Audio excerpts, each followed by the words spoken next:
Hey everybody, welcome to this week's episode of Making Sense of It All. I'm your host, Jesse Stakes.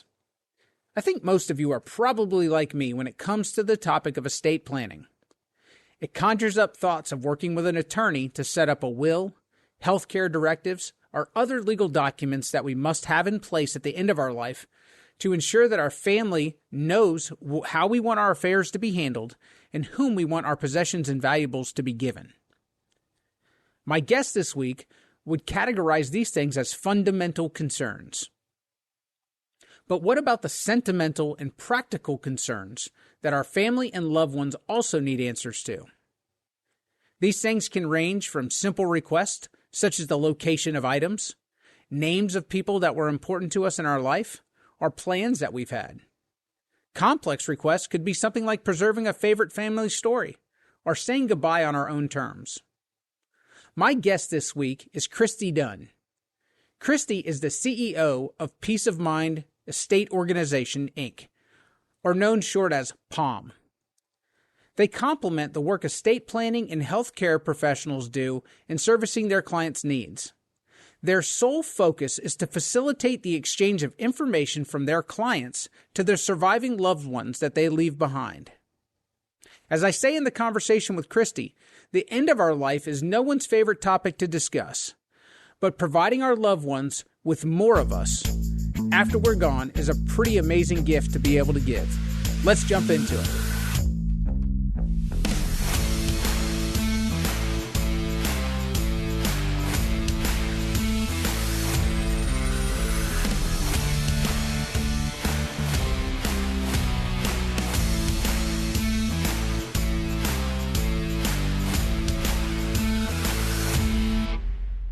So, Peace of Mind Estate Organization. Tell us what that is and tell us what you guys do. Sure. Known locally as POM Estate, POM for Peace of Mind. We're a Northeastern Florida-based company who got its start in St. Augustine because of Hurricane Matthew and cancer striking our founder, Shep Harmon, in a 1-2 punch. So during that time, he realized that even though he had all the plans, all of the insurance, just everything all buttoned up and ready to go should something ever happen, he realized that there was a gap between having a plan and being prepared. And so his story of taking the initiative to really bridge that gap because of the close call that he faced turned into a solution that resonated around St. Augustine and began to ripple out and became what it is today. I feel like I've said this on other shows of mine, but it always seems like necessity is the mother of invention, isn't it? Isn't that so true? It absolutely is. And his was the classic case of what happens if something didn't go well for him coming out of surgery. Their house was flooded with filthy water from the storm surge in St. Augustine down on the waterfront.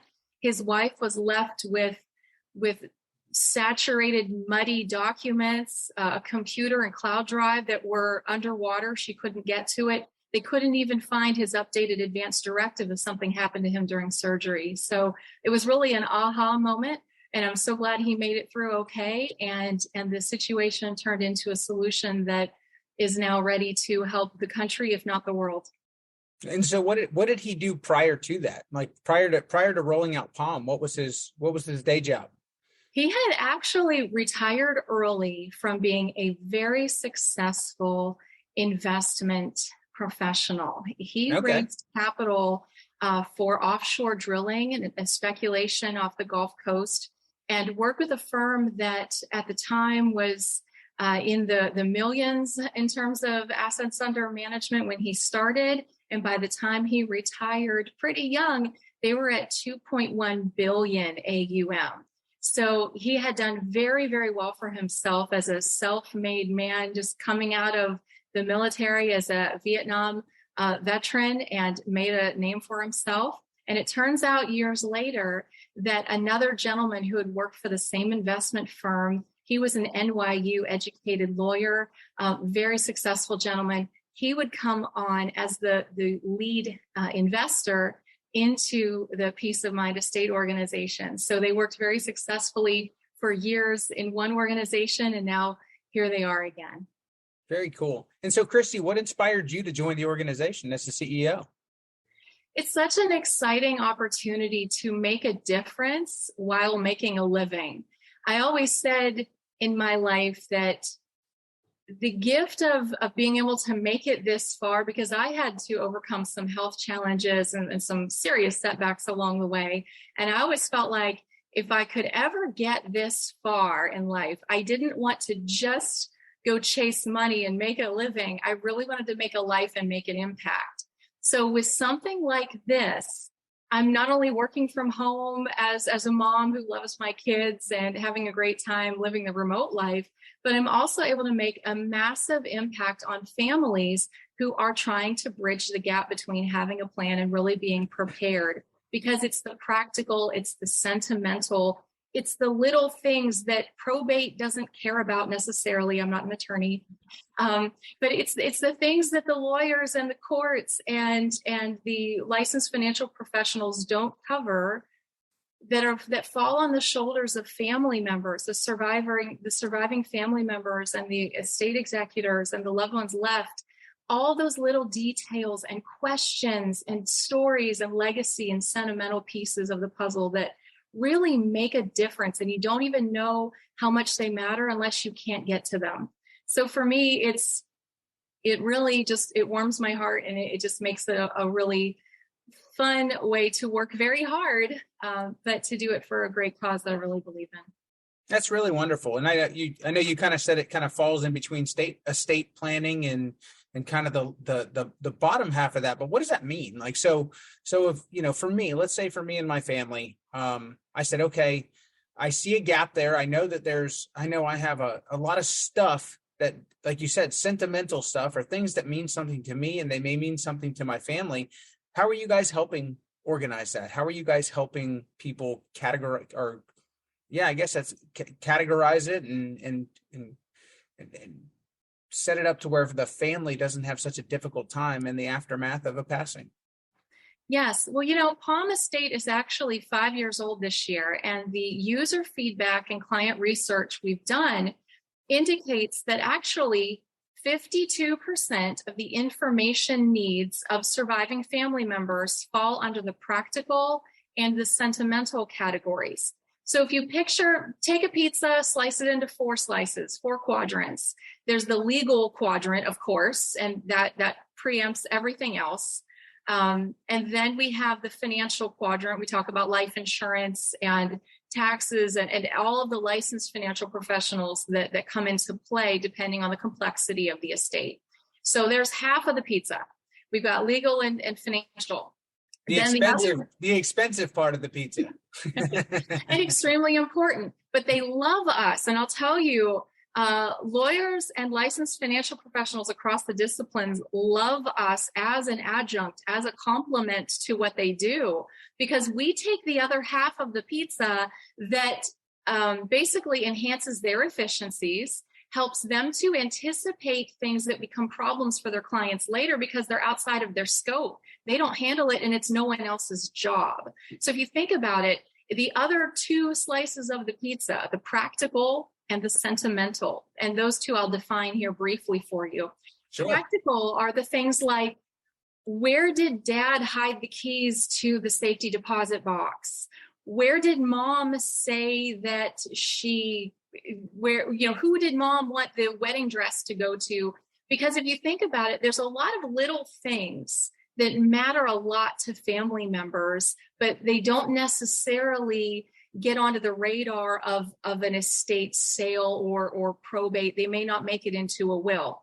So what we do, we help family members through a 4-step system where we do an assessment. We take a look, okay, do you have your legal and financial ducks in a row? Do you have everything there? And if not, we refer them over to competent professionals in their area to take care of the things that must be done first. Sure. Then we take a look at what are the practical gaps and the sentimental needs of the person and their family, from biographical information, pets, livestock, memberships, healthcare directives. I mean, there's a whole spectrum of considerations, from favorite family stories that they'd like to record by audio and leave for their kids to hear every Christmas, to more basic things. Like I said, where are the keys? Where was the life insurance policy? Who has this? Who had that? Is there a great aunt that wants all the recipe books from great grandmother from the old country, right? So again, they're the things that are really outside of the scope of an attorney or a licensed financial professional, but they're the things that if you don't think of it in advance, it turns into heartbreak and frustration and searches or even conflict later because it wasn't laid out in a simple form. So we take all of the overwhelm, condense it, organize it, and simplify it into a step-by-step process that a client can either do completely on their own and just follow our process, or get assistance from us through varying levels of service. That was going to be my next question. So somebody can take your services and walk through it themselves, or you can hold their hand, not you specifically, but one of your people can hold their hand and help them through this whole process. Exactly. So for example, and we give away a free trial, by the way. We give away the first module of the estate preparation program is the home inventory, because that's universal and you could need that at any time. You could be 40 and need a home inventory. You could be 20 in a hurricane and need a home inventory. So age, healthcare situations, a longevity horizon, all of those they're really a moot point because everyone has a home, everyone has some type of inventory, and everyone has an insurance claim risk. So we start there and we give that away for free. So people of all walks of life can come in and experience the program online, walk through it step by step, follow the instructions, and either complete it entirely on their own and have a home inventory ready to go that they export into the file storage solution of their choice. We can help and give them a free solution or a premium solution as well if they have a more complex or a higher security need. We can help them with that and get them started. So it's a very rewarding process. So they can do it entirely in the privacy of their own home, handle it by themselves. We never see any of their personal data. We just show them what to curate and what to collect and what to create. We never have our hands on any of it, so they have absolute privacy, and then they can go from there. So and correct me if I'm wrong here. Essentially, you're giving them all of the tools that they need in order to do this, but you're not storing any files for them. You're not housing data per se to where they don't have to utilize your service for that. You're giving them that data, and then they can keep it wherever they need to, wherever they have their data stored or wherever they would like to keep it. Exactly. They have total control, total privacy. Now, we do offer a secure cloud solution that was engineered just for this, and they're welcome to use that. We encourage them to use that under a separate subscription. But if they choose not to, they can export everything that they're doing and put it into the trusted cloud solution, local server, external drive of their choice. And in fact, we recommend storage solutions in a couple different formats because, like Shep found, you could face a flood or a hurricane or some other unpleasant surprise, and you don't want to be in the wrong place at the wrong time, disconnected from your data. Well, no doubt. I feel like this is another thing that COVID and also storms, everything else has forced us to create, or it's kind of hastened it, if you will, really pushing technology into estate planning, just as it has with banking, with lending, with any other financial service. Technology really has jumped like front and center in the last several years. And so this is just another example of that. And it's a great example because it makes it easier for people. It puts it right at their fingertips and it gives them tools that they wouldn't have otherwise. Exactly. And we're so grateful to be living in this time. And COVID, the entire pandemic response was so unfortunate and made such an impact on so many in different ways. But the advantage of the technology adoption that's been accelerated by years, it has certainly created an advantage for us, and especially in our target market. When we think about Americans over 40 who are either thinking about their own estates or helping their mature parents with theirs, we're actually servicing two markets at the same time, because those of us over 40 are thinking, well, we're hitting midlife. We need to be thinking about what happens next, just in case. Sure. But we're also thinking about mature loved ones who may need some help in making technological choices or getting organized or just facing the overwhelm and the emotion of it. And that's why you'll find in our estate program that we offer, we do provide resources and support for emotional, psychological, and grief resources, as well as the practical hands-on pieces of managing the data itself. Because what we find is facing our mortality or the risk of becoming incapacitated and unable to communicate, it can bring up some emotion. It can bring up some fear. And rather than allowing those emotions to stop us from getting this done and causing us to just live in denial and hope that it never happens, we're able to face it with support and resources and strength and encouragement to face those fears and face the uncomfortable feeling of thinking of our own mortality or those of our loved ones, and moving through that with more ease and more confidence. That in and of itself is such a game changer for some of our clients who before were carrying so much of a burden over just talking about the end of life, that once we can normalize that a little bit, take the fear and the emotion out of it, we can make stronger decisions that are really in the better interest of our family and friends. Right. Well, and I'm thinking as you're saying that it's such an exciting and fun topic to talk about when you're talking about your own mortality, being facetious. Right? But when we frame it around what is best for the family, in our process, Absolutely. We've got a family transition playbook that's one of the deliverables that comes out of our program. In the first 48 hours, the first 30 days, and the first 12 months without us, what will our family need to decide on and know and work through? So by building out the playbook, it's no longer about us as the client or as the person. It's about what will our family need. And what will they need to know? How will they want to feel? What are the sentimental things they will wish they could hear again? What are the pieces of information that they will need to make their best decisions? And so when we take the focus off of ourselves and put it onto what we want to give and share with our loved ones, it becomes a much healthier and more positive conversation for sure. No doubt. Well, and where I was going with that is that, it's the same thing that life insurance agents, I think, face, is that they're selling a product that really does benefit the family and it really does benefit your loved ones. It's just sometimes it's one of those subjects that we don't always like to think about. That being said, how are you introducing your service to your clients or to the end users? How are they finding you guys? Are they finding you through life insurance agents and through other professionals, or where are you guys being found from? Through two channels, and you're right. Established professionals who are already servicing the over 40 market in a licensed financial or legal profession, they love us. And we're not prohibited by law. They're taking advantage of our revenue share because it's efficient for us to accept the referrals from trusted partners who already can recognize a strong prospect who would really benefit, because we only want to work with people who would truly benefit from what we offer.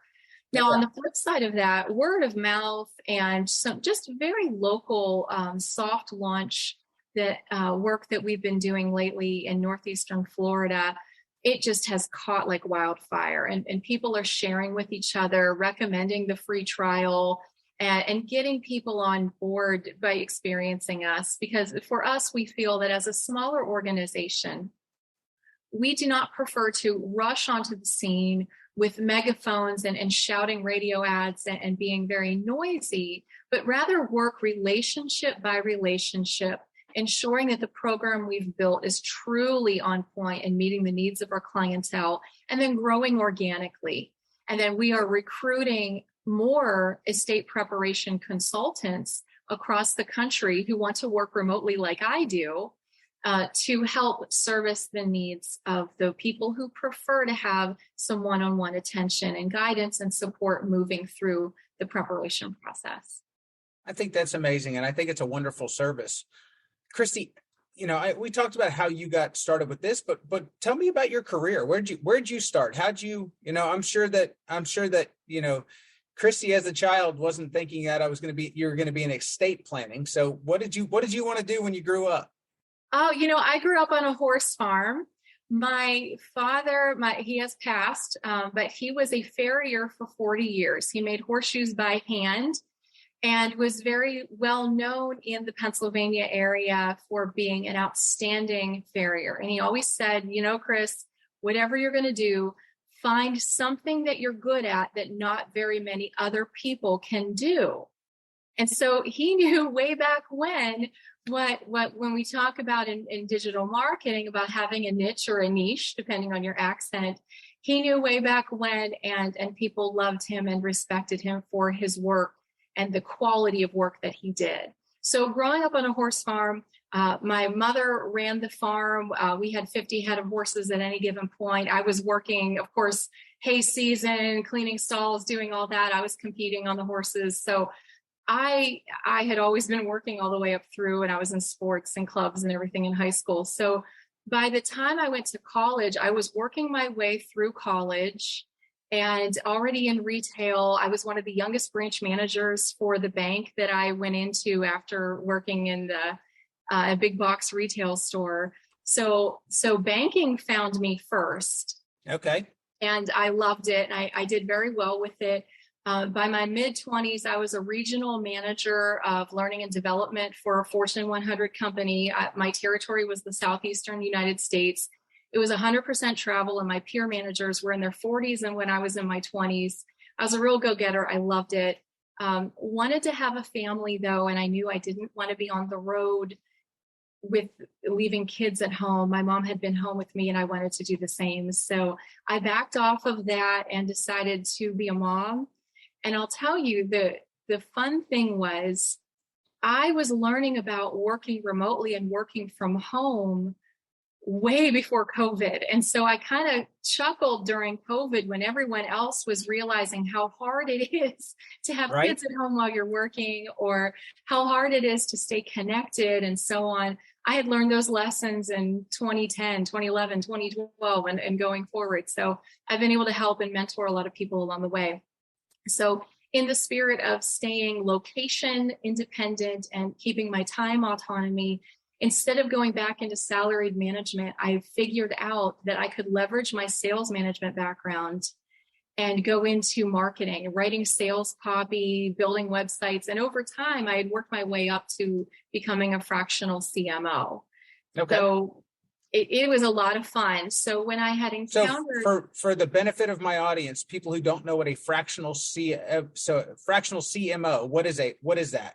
Sure. If you think of a chief marketing officer, that's usually a salaried leadership position in a company. But when companies are smaller or in a growth mode, the company may be too small yet to have a full-time salaried chief marketing officer, but they're more sophisticated than just trying to hire a freelancer off of some website. So they would hire me on a project or part-time basis, and I would just take care of multiple companies at a time on a fractional level. So thank you for having me define that. Thank you. I was working in those kinds of roles when I ran across Shep at a business networking event. And when he talked to me about his opportunity, I was very excited for him. And at the time, it was only the Peace of Mind Vault. It was the cloud-based secure technology that was used to support this secure sharing and management of this legacy communication that he had put together at that point. This was about a year ago. Got it. And he said, Shep, I love the idea. We've got to solve the problem of exactly what do people put into Palm Vault. When we crack that code, we've got a national brand. And so within a very short period of time, he hired me. And we got to doing just that. We jumped right in and we're using his data. And I went out and got a lot more user cases and feedback and surveys and everything it takes to substantiate a business case for the step before the cloud storage. And that's how our current estate preparation program was born, through the feedback of many professionals that touch this process, as well as retail consumers and prospective customers. Well, and I don't think we touched on that too much, but you and I have had that discussion before. You guys have had this on a pilot or trial basis for quite a while now. You're not just, and I know you said it before, but you're not just throwing it out in the marketplace and just saying, okay, we'll figure it out as we go. You guys have worked out the kinks. You know what the bugs were, you figured them out. And now when you guys are launching on a national basis and when you're rolling this out to everybody, it's ready to go. It's fully baked. Yes, it is fully baked. And I'll tell you, something of this magnitude, and those of us who have lost loved ones who were close to us, we feel such a sense of responsibility and honor at the same time to touch such an important part of someone's life. And so we really want to get this right. Obviously, it's a great small business and it's going to be a national brand. We have visions actually for a multilingual rollout in the next year and a half, so we can deliver the online program in multiple world languages and serve humankind on a global scale. So we have very big vision for this. But when it really comes down to it, this is something that impacts someone's life forever. And this is the last sentimental communication that we have with our loved ones. So we've got to get it right. We've got to know the technology is working perfectly. We've got to know that we've given them all the support and resources to put their best foot forward and share what needs to be shared, give that closure, make that impact. And so, yeah, we've put a lot of heart, a lot of science, and a lot of data into this to make sure that it really does do what we say it will, which is to truly bring peace of mind to our family and to us. I don't think I could say it any better than that. Kristy, if people want to learn more about you and about Peace of Mind Estate Organization Incorporated, where can they find you guys? Sure. Palm Estate, POM estate.com, palmestate.com will take you to the full Peace of Mind Estate Organization website. There they can choose a free consultation. It's a live 15-minute appointment with our founder, Shep Harmon, to talk about their unique needs. Or if they want to just jump right in and test it for themselves, they can sign up on the spot, on demand, for our home inventory module and get started right away. See if they love it as much as others have and be able to jump in from there. Excellent. Kristy, thank you so much for joining us. I hope to have you back on sometime so we can pick your brain about more estate planning topics. I'd love to. Thanks again for having me. It really is crazy. According to Palm and their statistics, on any given day, over 100 million Americans are processing the loss of a loved one or providing care for someone who is reaching the point of incapacity. That's almost a third of us. For me, if companies such as Peace of Mind Estate Organization can provide services that are allowing technology to make those transitions easier and help us keep some of those truly wonderful memories alive, I'm all for it. Well, that's going to do it for us this week. Thanks again to my guest, Kristy Dunn, for joining us. We'll catch you guys next time.